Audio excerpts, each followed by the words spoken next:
Jonathan, we talked a little bit about the digital signage, the smartphones taking people into the online space. Obviously, one of the USPs of online is it's very targeted, very measurable.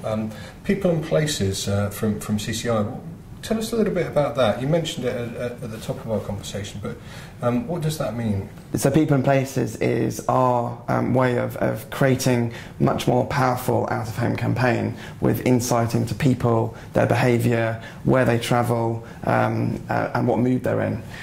So you have research that's kind of more basic research around audience measurement, absolutely vital in most of our markets, and where it's not, we'll certainly invest in that over the next years.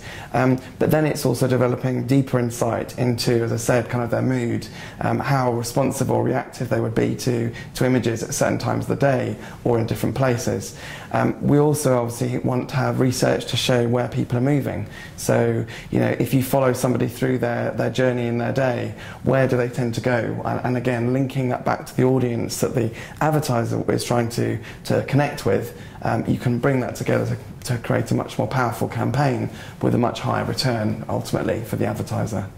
So the other way we use research and information that we can gather is to actually get lots of different attributes for each different panel.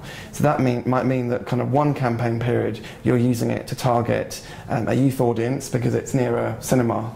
But another time you're using it for a reach audience because it's part of our kind of wider networks. And another time it might be reaching an older demographic or a more affluent demographic, again unique to the position of that panel and what's around it.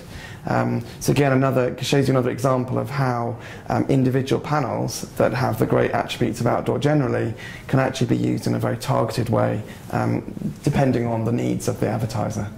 Excellent. And that, what sort of benefit does that in-depth targeting offer? Obviously, by some of the socio-economic demographics you mentioned, and also by just geography as well, and time of day. It's really quite detailed.